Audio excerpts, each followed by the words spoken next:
এখন মাফলাৰ এটা টুপি আপোনালোকে গ্ৰহণ কৰিব আৰু আমাৰ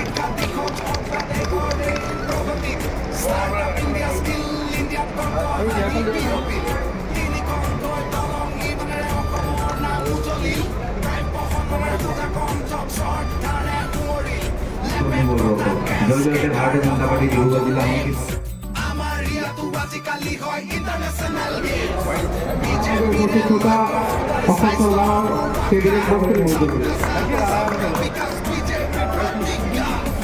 পাৰ্টি ফলো আমাৰ দলীয় ফলো ৰাহুল শইকীয়া ত্ৰিনয়নজ্যোতি সংঘৰ মেম্বাৰ পল্লৱ গোহাঁই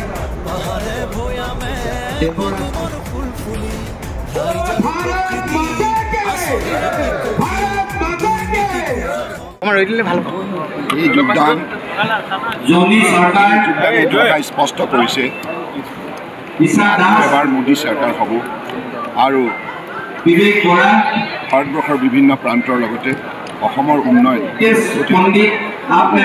উন্নয়নৰ স্বাৰ্থত আজি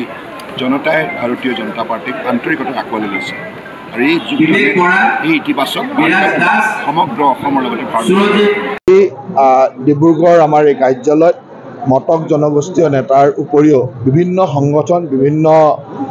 ৰাজনৈতিক দলৰ পৰা আমাৰ দললৈ বহুকেইজন ব্যক্তি যোগদান কৰিছে আৰু আমি সকলোকে দললৈ স্বাগতম জনাইছোঁ আৰু আমাৰ বিশ্বাস যে মাননীয় প্ৰধানমন্ত্ৰী মাননীয় মুখ্যমন্ত্ৰী মাননীয় ৰাষ্ট্ৰীয় সভাপতি মাননীয় ৰাজ্যিক সভাপতি আৰু আমাৰ এই সমষ্টিৰ প্ৰাৰ্থী সকলোৰে আস্থা বিশ্বাসত তেখেতসকলে সুন্দৰভাৱে যোগদান কৰিছে আৰু তেখেতসকলৰ যোগদানে আমাৰ দলটোক শক্তিশালী কৰিব আৰু আগন্তুক দিনসমূহত দলৰ হৈ নিস্বাৰ্থভাৱে তেওঁলোকে কাম কৰি যাব বুলি বিশ্বাস ৰাখিছোঁ। দুই গগৈয়ে নামৰূপত ঘোষণা কৰিছে যে লুৰিণজ্যোতি গগৈ যদি জিকি যায় তেতিয়াহ'লে এটা ৰাজনৈতিক দল খুলিম বুলি কৈছে, এই লগত কি ক'ব? যাৰ ভৱিষ্যত নাই সি যি টি ঘোষণা কৰিব পাৰে, যাৰ ভৱিষ্যতে নাই জিকাৰ কোনো কথাই আহিব নোৱাৰে। তেওঁলোকে জিকিলে অমুক কৰিম এইটো কোৱাত কি অসুবিধা? তেওঁলোকে নিজিকে তেওঁলোকেও জানে, তেওঁলোকে নিজেও জানে যে তেওঁলোক জিকিবৰ কাৰণে ইলেকশ্যন খেলা নাই,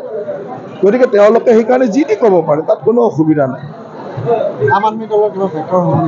চাওক, ডিব্ৰুগড় লোকসভা সমষ্টিত মই নাভাবোঁ যে ক'ৰবাত প্ৰতিদ্বন্দ্বিতা আছে।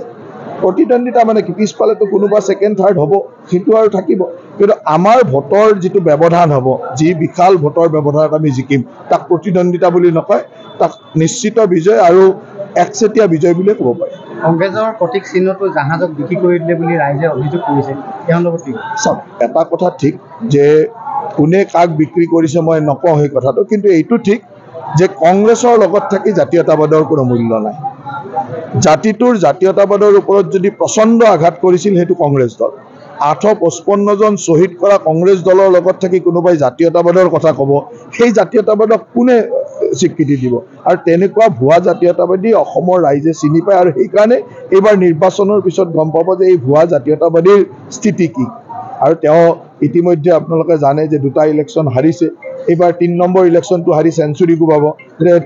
চেঞ্চুৰী কোবাবৰ কাৰণে তেওঁ লাগি আছে। আজি লাবুৱা লাহোৱাল বিধানসভা সমষ্টিৰ পৰা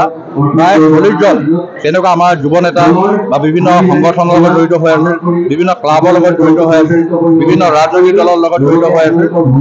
আজি সেইসকলে আহি আমাৰ দলত যোগদান কৰে।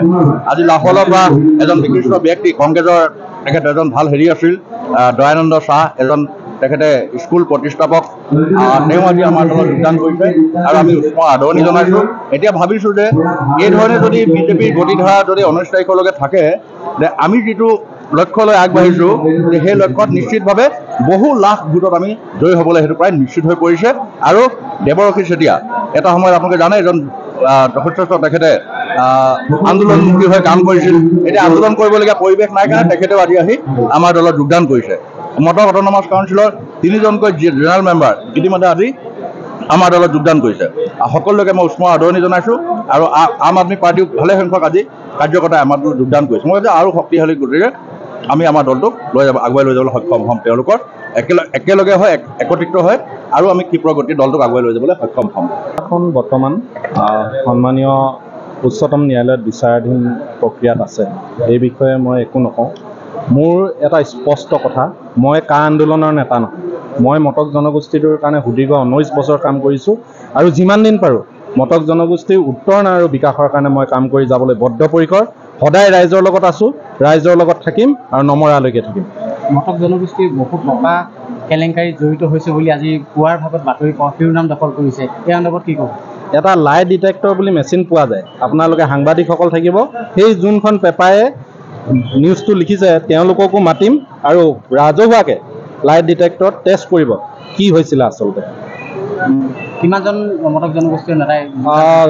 আজি মোৰ নেতৃত্বত প্ৰায় 40 গৰাকী বিভিন্ন পৰ্যায়ৰ নেতৃত্বই আহি পিনে মোৰ লগত জইন কৰিছে আৰু অহাকালিলৈ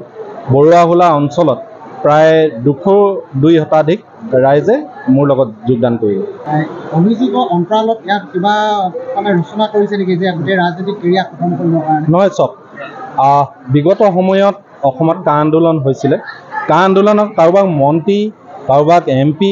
এনেকুৱা ধৰণৰ কাৰোবাক MLA বনাবলৈ কা আন্দোলন হোৱা নাছিলে কা আন্দোলন অসমীয়া জাতিৰ কাৰণে হৈছিলে আৰু অসমৰ ৰাইজে কৰিছিলে ইয়াৰ ভিতৰত কোনোবাই ৰাজনৈতিক দল বনালে কোনোবাই MP খেলা সপোন দেখিলে এনেকুৱা ধৰণৰ বুবেং বাং এটা চক্ৰই এতিয়া জিকিব নোৱাৰি বিভিন্ন ধৰণৰ ষড়যন্ত্ৰ ৰচনা কৰা ইতিমধ্যে আমি দেখিছোঁ ইতিমধ্যে মোৰ ফেচবুকটো হেক কৰিছে আৰু মোৰ লগৰখিনি ফেচবুক হেক কৰিছে তেনেকুৱা বিভিন্ন ধৰণৰ ষড়যন্ত্ৰত লিপ্ত হোৱা আমি ইতিমধ্যে কথাবোৰ গম পাইছোঁ আৰু সময়ে দেখিব ৰাইজ কাৰ লগত আছে ৰাইজেই ৰজা গণতন্ত্ৰত আৰু ৰাইজ সদায় আমাৰ লগত থাকিব বুলি আমি আশাবাদী কি ক'ব বিজেপি দলৰ যিবিলাক কাৰ্যপন্থা আমি দেখিবলৈ পাইছোঁ বিশেষকৈ মই আকৰ্ষিত হৈছোঁ ৰাম জন্মভূমিটো ইমান দিনৰ এটা বিবাদ আছিল তাৰ যেতিয়া প্ৰাণ প্ৰতিষ্ঠা হ'ল সেইদিনা গোটেই ভাৰতবৰ্ষই সুন্দৰ এক মানে মনোভাৱেৰে যেন ভাৰতত ধৰ্ম প্ৰতিষ্ঠা হৈছে সুন্দৰকৈ ৰাম ৰাজ্য এটা হৈছে এই ধৰণৰ এটা মনোভাৱ লাগিছিলে তেতিয়াৰ পৰা আকৃষ্ট হৈছোঁ আৰু যি ধৰণে উন্নয়ন হৈছে অসমৰ গাঁৱে ভূঞে আমি দেখিবলৈ পাইছোঁ বাতৰিবিলাক খুব ধুনীয়া হৈছে আৰু বিশেষকৈ মহিলাসকল স্বাৱলম্বী হ'ব পাৰিছে আৰু ল'ৰা ছোৱালীবিলাক তাক স্বাৱলম্বী হোৱাৰ কাৰণে শিক্ষাৰ ক্ষেত্ৰত আগবাঢ়ি গৈছে প্ৰত্যেকটো ঘৰতে আৰ্থিক যেতিয়া অভাৱ অনটন থাকে ল'ৰা ছোৱালীৰ শিক্ষাৰ অভাৱ হয় শিক্ষাৰ প্ৰতি ল'ৰা ছোৱালীবিলাক এটা উন্নতি হৈছে অসমৰ শিক্ষাৰ হাৰ নিশ্চয় এটা বাঢ়িব আৰু সকলো ক্ষেত্ৰতে উন্নয়ন হ'ব বুলি আমি ভাবিছোঁ সেয়েহে উন্নয়নৰ লগত আমি লগ হৈ গৈ একলগ হৈ যেতিয়া আৰু উন্নয়ন আৰু তীব্ৰগতিত সুন্দৰকৈ আগবাঢ়ি গৈ অসমখন সুন্দৰকৈ গঢ়াৰ এক উদ্দেশ্যৰে আজি আমি গ্ৰহণ কৰিছোঁ প্ৰতিটো ৰাজনৈতিক দলে বজাইছে নিৰ্বাচনী ৰণদংকা বিজেপিৰ নিৰ্বাচনী ইস্তাহাৰত জনতাৰ বাবে আছে কি কংগ্ৰেছৰ বিৰুদ্ধে জনতাক দিছে কি প্ৰতিশ্ৰুতি AIUDF ফেক্টৰ হ'ব নেকি এইবাৰৰ নিৰ্বাচনত প্ৰতিটো দলৰ প্ৰতিনিধিয়ে জনতাক ক'ব তেওঁলোকৰ প্ৰতিশ্ৰুতিৰ কথা ষ্টাৰ চিমেণ্ট 24ত চৰকাৰ কাৰ পাৱাৰ্ড বাই ডাটা মেচিন